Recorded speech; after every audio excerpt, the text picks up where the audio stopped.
Sabi ko sa inyo na animoy, maalala mo sa kapanahunan ni Moises dahil ang mga karagatan ng probinsya, hindi lang sa ibang bansa nangyari, ang karagatan ng probinsya ng Pilipinas, kahit sa Metro Manila, soon ay maging kulay pula o dugo. Ang dagat, di ba sinabi ko yun, malinaw yun sa post ko.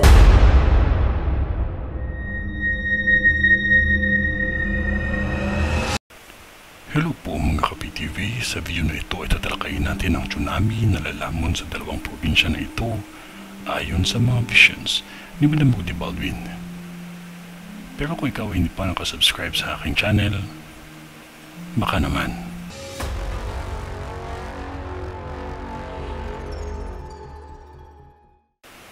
Sa dalawang lugar na ito nakikita ko na mangyayari pa lamang na kahit mainit ang panahon ay may mga malalakas na kidlat na animoy lubid ang bakas nito at may nasawi.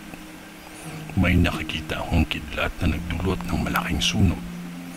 Maulan man o mainit, may nakikita akong malaking kidlat at tornado. Gaya ng sinabi ko sa Prediction 2025, ibahin ninyo ang panahon ngayon. Dahil kung sa ibang bansa nangyayari ang pinakamatinding bagyo, lindol at kidlat ay mangyayari na mismo sa bansa natin. Nang mabago na ang panahon, kahit hindi maulan, basta na lang guguho ang ibang bahagi ng La Union at Batanes. Lalo na sa lugar ng La Union na halos ang lindol ay laging nagpaparamdam. At ganoon din sa Batanes na bigla na lang magkakaroon ng sinkhole na malaki at maliit na lagi nabuga ng lupa na animoy putik na bigla na lang lumalabas sa butas. Nagkakaroon ng apoy o sunog kadalasan sa mga lugar na ito dahil sa tindi ng init ng panahon.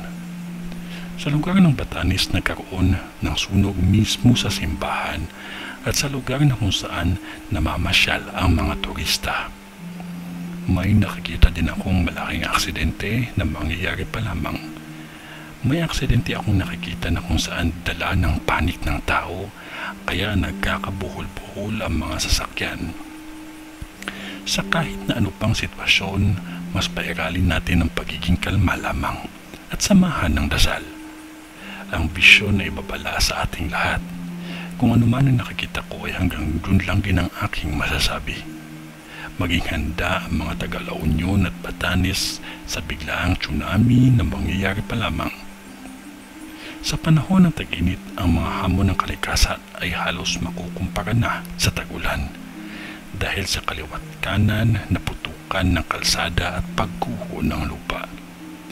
Napalutan ng enerhiya ang paligid na magbabago ang pangyayari.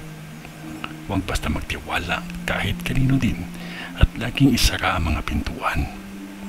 Batanes at La Union, magnaingat kayo sa lahat ng bagay na magiging sanhi ng sunog dahil sa vision ko maraming sunog ang mangyayari pa lamang. Lagi lamang nating tandaan kahit ano pang pagsubok ang ating dadanasin, huwag nating kalimutan ang manalangin tayo palagi at huwag tayo bumitaw sa Kanya dahil Siya ang ating gabay.